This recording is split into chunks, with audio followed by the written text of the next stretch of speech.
Dror Gurevich. I'm the founder of CEO of Velocity Career Labs.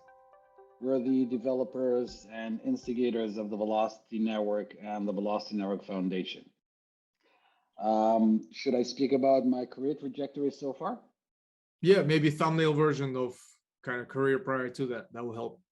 All right. So I've been in Asia Tech my entire professional life, which is over 25 years now.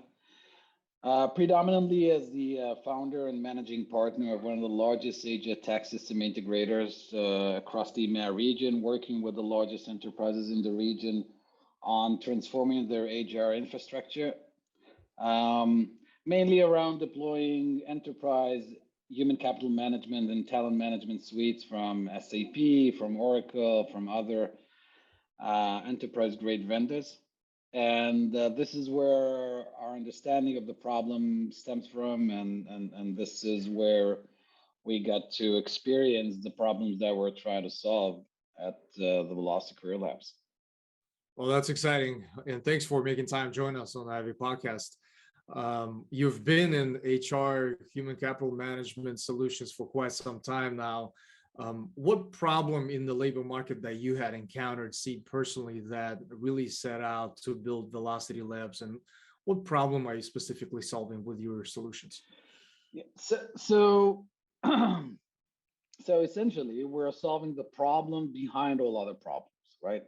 Everybody is aware of the disrupted and volatile labor market that we're facing in the last few years. This will only escalate and accelerate as the mega trends for the future of work continue to hit the job markets, right? We have the rising contingent workforce. We have the skill shortage across multiple markets. We have the great resignation that everybody talks about. We have the fourth industrial revolution that basically introduces new technologies and innovations into jobs and roles that were previously not been threatened by technology. With even the most modest estimations, we'll have hundreds of millions of people that will need to switch occupational categories. And all this adds up to a very, very challenging job markets, both for employers, businesses, but also for governments and other organizations that are concerned with society and its relations to job markets. So, and the market is betting on Asia digital transformation to mitigate these mega trends for the future world. Literally, employers, governments, other stakeholders in the marketplace are throwing money at HR tech, right? All bets are on innovations in human resources technologies to tackle these challenges. With increased demand for smart automation and AI and algorithmic matching to connect people with jobs and career development opportunities and so on and so forth.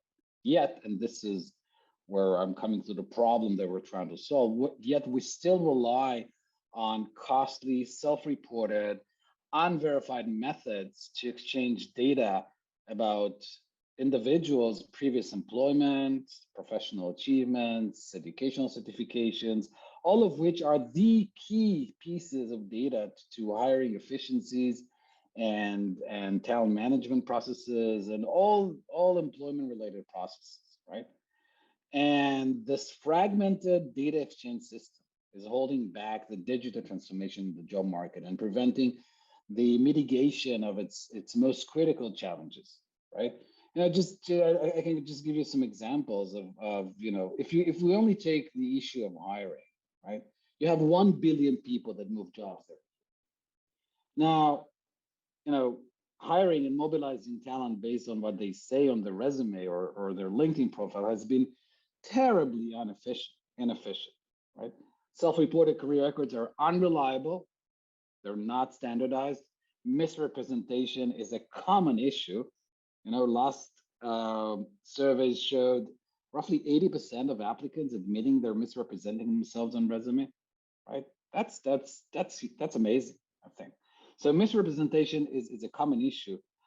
But above all, regulators all over the world adopt the negligent hiring doctrine, which makes the employers liable for harm their employees and contractors may inflict on third parties, unless they can show that the vetting process of this individual was bulletproof, right? So you have to verify the individual's career records before you can hire them.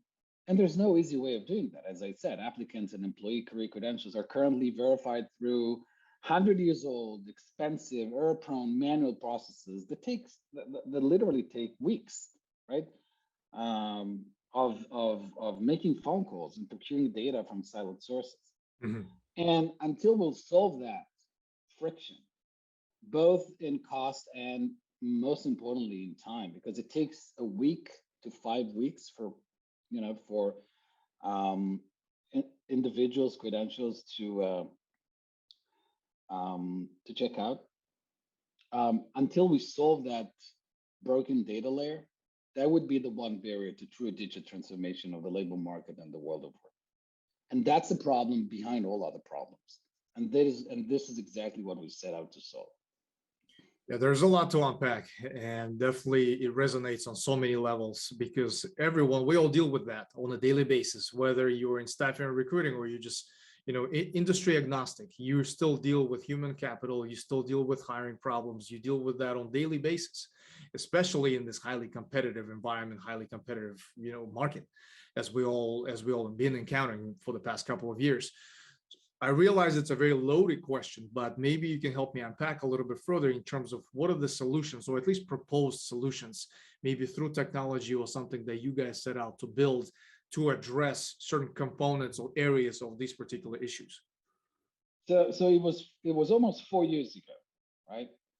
And we started thinking, how can we solve this? But not only solve it, but in order for this to be future proofed, right? In order for this to be the infrastructure that will take us to the two, 3, 4 next decades, we also understood that we have to be extremely attuned uh, to the um, to the rise in attention and concerns from both regulators and individuals with regards to data privacy, data ownership, who has access to my data, who can monetize my data. So this usual go-to solution that of data hoarding about people and so on, we understood this will never fly, right? This is a solution of the past, not a solution facing forward. So when we looked at how can we solve this, right? We thought about we came up with the notion of self-sovereign, verifiable career identity, right? It's a big name, it's a big title, but it's a very simple idea. What if you could turn all of your education and career records, right, into verifiable digital credentials that you'll be able to claim as digitally signed records from your school, from your work, from the assessment vendor that you've engaged with, the staffing, our contingent workforce agency that you've engaged with, anyone that can say and assert something about your career, right? What if you can claim those digitally signed records from them into your device, right? So you organize all your career and education credentials on your device, right? Store them privately, stack those proofs of your employment history, educational background, skills, and qualifications. And then when you want to represent yourself, when you want to represent your reputation, your career history, what you've done in your career, you can share it, right, with any stakeholder that you want to share it with, right? And you control who you share these records with, and you even have or should have a record of all the disclosure events for references.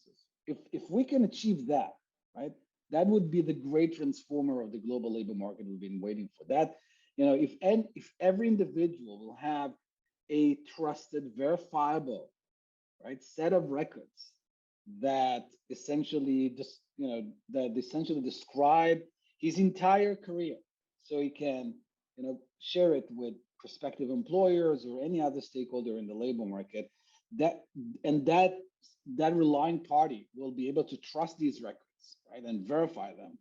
That will radically change the way people navigate their career and livelihoods, and how employers and other stakeholders in the labor market make talent decisions. And this is where we started developing this idea of self-sovereign career identity, or verifiable career identity. It's self-sovereign because you control it as the individual. No one has access to it. It's yours. It's in your wallet. No one can touch it unless you give them a copy of it. It's verifiable, right? Well, that's definitely a monumental endeavor to take on, Yeah. especially considering the amounts of data that's required, amounts of data that's available, and you're essentially setting out to transform pretty much the whole, human capital, HR industry in general, at least the front end of that.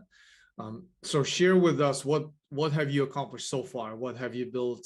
What's been the progress to date? So before I do that, right, when we started our journey, everybody said, "You're insane," right?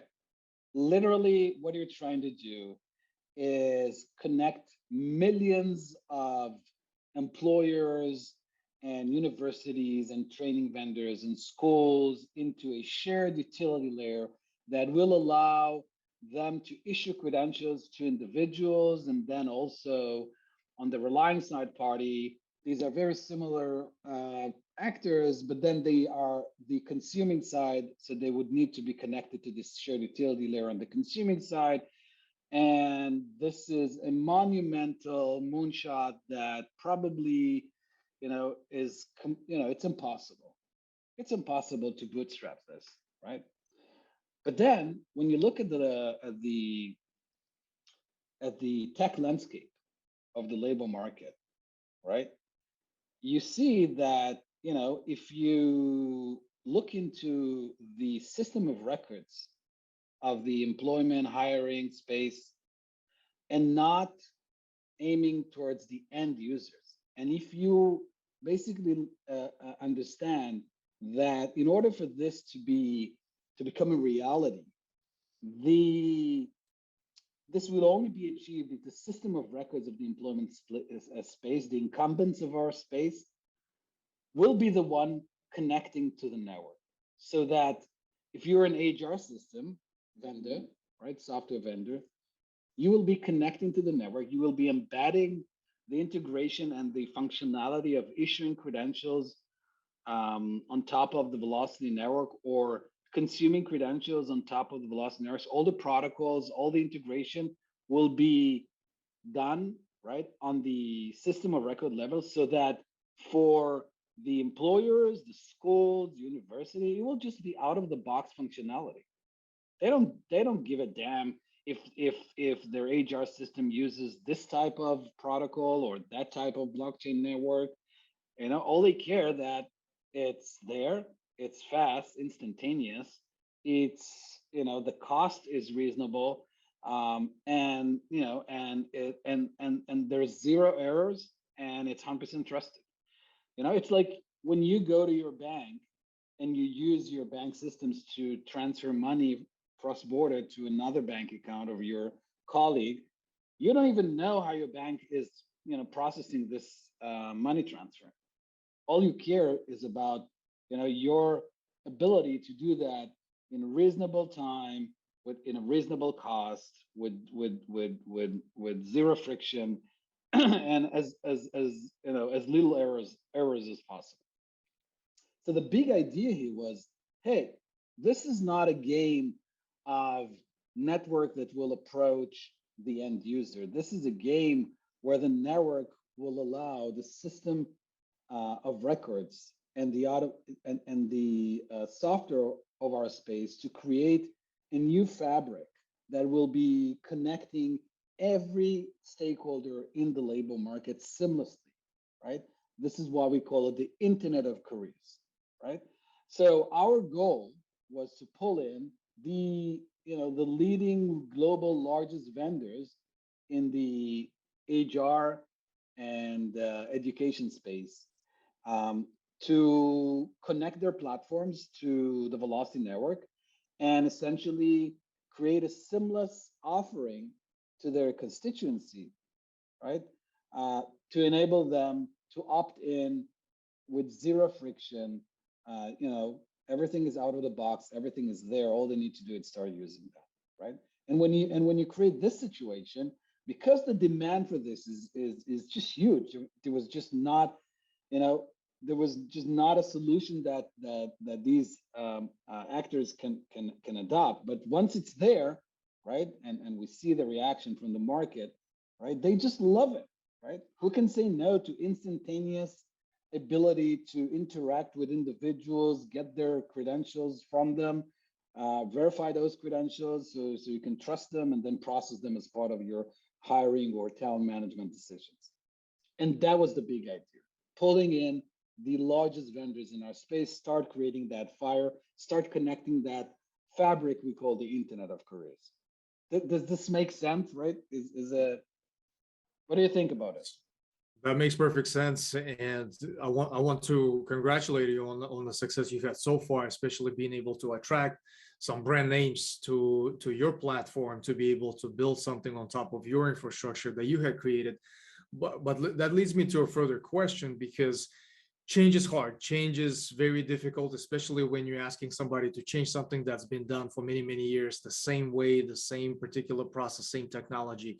I would imagine those are the kind of some of the challenges that you had encountered and your team as you started approaching those very large enterprise vendors, those organizations that essentially built their businesses on that particular model of HCM. I've been there. I've actually worked for some of those companies, so I know how challenging that is. Tell us a little bit more about those conversations that you've had with them initially. What are some of the additional, the challenges that they had presented to you that you may have not considered? Because obviously creating a very frictionless and easy to use experience and something that's very cost effective is a great way to start. But I would imagine there's other areas that you had encountered that you guys had to solve for. Share a little bit more about those dialogues. That's a great question. Look, we've been able to pull in 40 of the largest vendors in the HCM space, right, including SAP and Oracle and JobVite and Randstad and Kelly and SumTotal and HireRight and the list is very long. All of them are building or have already built their integrations to the Velocity Network blockchain-based utility layer. And look, the first thing that was just mind-bending for these vendors was that new data exchange architecture. Right? We're all used to databases, centralized databases, where you have a single authority that governs and controls a database of where all the data is there, and then you can control access, or you can, but the data is there, right? The data is centralized. Now, with the emergence of decentralized ledger technologies and decentralized governance models, there's a new type of networks that are emerging, or a new way to build data exchange and data architecture. And the way that the Velocity Network is built is that all the data resides with the individuals. All the personal identifiable data is just held on their wallets that are installed on their mobile devices. What you have on the blockchain, which by the way is not centralized as well, are just the verification keys, so that when the individuals share the credential, then the relying party can, once they have the credential, they can tap the blockchain, retrieve the cryptographic keys that was issued to there by the original issuer, and make sure that it matches the credentials, so it's not fake or not tampered with, or so on and so forth. So I'm sharing this because it took a long time for all the participants to stop asking, where's the database? How can we tap the data lake of all credentials that were accumulated by the network, right? When the answer is there is no lake like this, because everyone is basically holding their own credentials in their mobile device. You have no way of doing that. And then another question was, so basically we gave our data to the individual, and and it took 2 years, right, to for us to convince them it's not it's not your data, it's the individual's data. You're not giving away anything. You're just allowing the individual to curate their own data, right? Which is rightfully theirs. So all these issues around data, understanding or you know, stop maintaining that data hoarding mentality, that was a huge challenge because for a long time, most of the business models were, hey, we have so much data, how can we monetize it? Even if the data is not ours, even if it's not fair to monetize the data, right? That was a huge challenge to go beyond that perspective and look into better ecological, inclusive, and collaborative ways of monetizing data. And Velocity Network has monetization um, um, rails for the participating vendors, right? Every time they process an issuing event or every time they process a transaction on the network on behalf of their constituents, they get a utility token, and then they can trade that utility token within the network. That leads me to the other to the other challenge that was, hey, this is cryptocurrency, this is blockchain, this is Silk Road. I mean, we're not going to touch this because this is all about, drug dealers and anti-money laundering and all this, right? This is not what we're going to do because these are public companies, traded companies, extremely conservative. The compliance landscape was extremely volatile and was not very stable, and no one really understood, what's permitted and what's not. So the whole issue around crypto, blockchain was a big drawback for these vendors for a long time. By the way, the amazing thing is that the current conversation that we have, right, after 4 years or 3.5 years of journey with most of these, we see a very different approach. Right? We talk to their financial people, we talk to their legal people, we talk to their compliance people, and they they they're not concerned. Right? There was a big shift in the last 3 years, moving from this fringe technology to becoming something of the mainstream. Everybody is more comfortable with these type of notions and concepts. But it was a really, really challenging advocacy that we needed to, or evangelism that we needed to make. Well, that's very interesting, and I'm sure we can probably spend a whole nother episode talking about this because, obviously data privacy, data integrity, security as at the forefront, and you're dealing with a lot of that. And then you add another layer of complexity of blockchain and other transformative technologies out there that's truly disruptive in nature, that a lot of those large enterprise organizations probably are not so keen on, just jumping onto that and start processing all of their stuff on That is on top of something like this. So that that's is very so interesting. true. So Some true. of these examples, you could probably write a lot of interesting case studies on how some of these conversations actually went. Dror, share with us where you at in your journey right now and what's next. So What are you guys building? so January 1st was the first day for the Internet of Careers.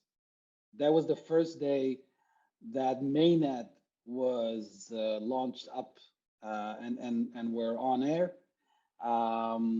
with 15 independent organizations running 28 independent blockchain nodes that form the cornerstone for the Internet of Career. Um, the entire tech stack that enables these vendors to connect to the blockchain network and build solutions on top of it is fully available as open source, right? So anyone can take it. It's royalty free and open source and build solutions on top of this Velocity network. The payment rails and the utility token that basically runs the entire commercial aspect of the network and allows every participant to monetize and build business models on top of the network has also been launched and minted.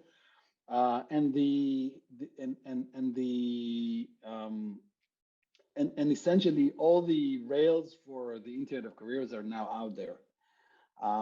These vendors are working with us to deploy their solutions. We have dozens of vendors that plan to go to market with their solution during the next few quarters, and I think that we'll see a surge in solutions and in value propositions that will lead to bootstrapping that network effect that is in the heart of every such network. So this is where we are right now, and I was speaking to the membership of the foundation, 40 members. We have overall, 400, 500 people involved from these 40 vendors in developing their integrations and solutions. So I was speaking to the to membership and I said, look, for the internet, 1991 or 1992 was when it was really born, right? It took time, but look at the world now. For the world of work, that's the Internet of Careers, right? And it's a collaborative effort governed by a nonprofit, the Velocity Network Foundation, not by Velocity Career Labs. Once we've developed the network and pushed it to the air, we're not controlling the network. It's controlled in a decentralized manner by the participants of the network that takes all the decisions and runs the playbook. And exactly like the internet, right? It will create a wave of disruption and innovation across the labor market.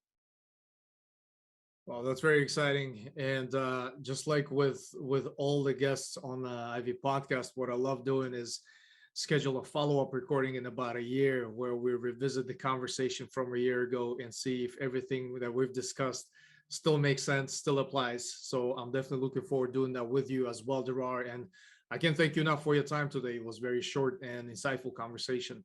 So much appreciated. Thank you very much for having me.